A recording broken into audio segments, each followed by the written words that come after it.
Okay, so whenever you are a beginner at Spanish, or if you don't know Spanish, the first thing that you want to do before anything else is that you want to be fluent in Spanish, just like in Latin America, Spain, the U.S. Virgin Islands, and South America.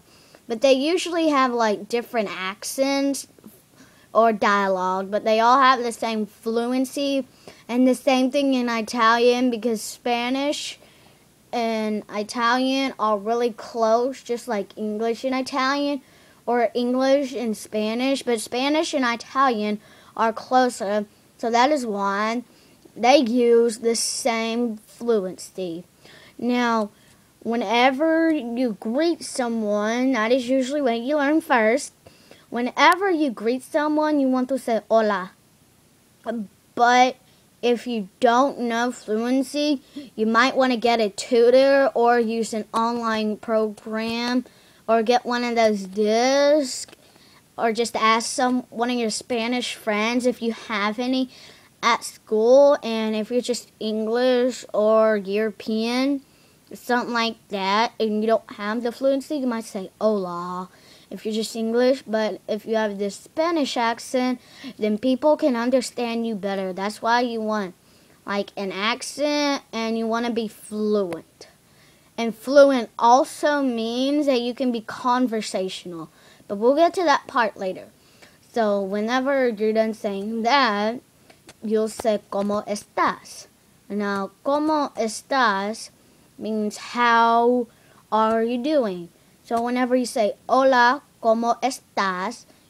It means hi, how are you? Now it sounds better than just hola, ¿cómo estás? Or something like that, however you say it. And then after that, the person will respond with an estoy bien y tú. And that means I'm fine and you. And because estoy means I'm, fine is bien, y is and tú is you. And then you want to reply with an estoy bien también, gracias por preguntar. Now, what that means is estoy bien, it means I'm fine, because that's obviously what the other person responded first. And then también means me too. Well, me too means yo también, but whenever you say estoy bien, you don't need to say yo también. All you need to say is también. And then gracias por preguntar means thank you for asking. Because gracias is thanks, por is for, preguntar is asking. But don't get confused with preguntar. It's P-R-E, like pre, like before, except it's Spanish, so it's used differently, and the UN like a gun, and tar, like what they use in roads, so pre-gun tar. And then you might end with like a que bien, meaning that's fine, or adios, or hasta la vista, like bye, or hasta luego, meaning see you later. But you may want to ask them a few other questions, like ¿Cómo te llamas? Meaning what is your name?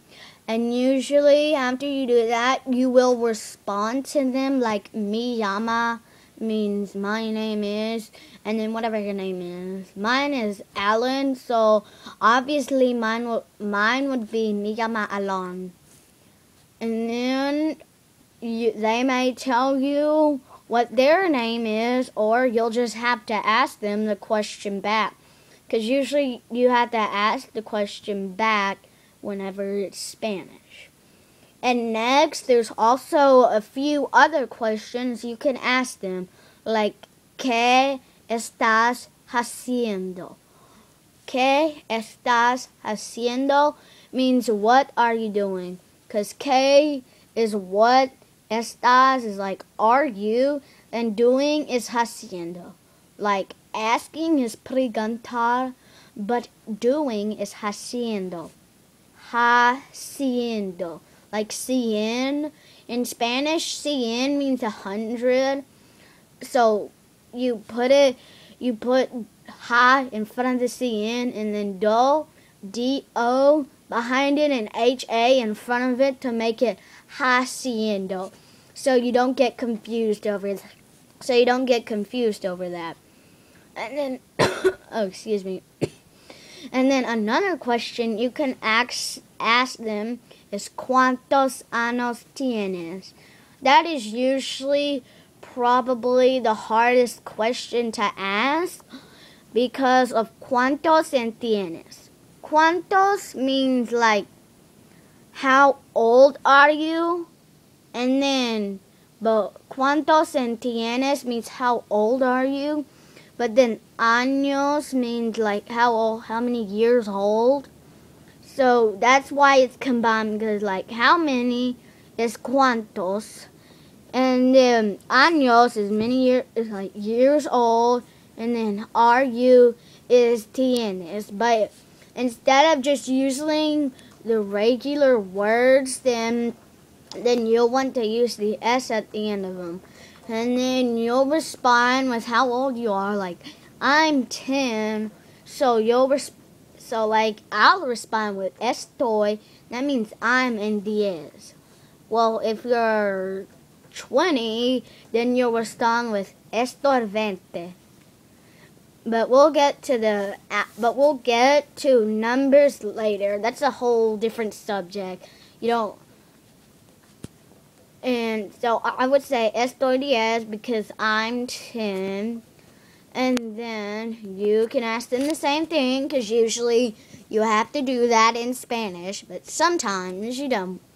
And so that will be the end of this episode for Spanish. And I hope that you didn't get stuck. And if you need questions, just comment. And please rate the video too. Thank you and have a nice day.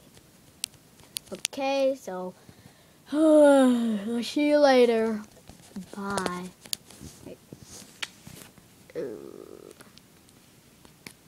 Gotta close.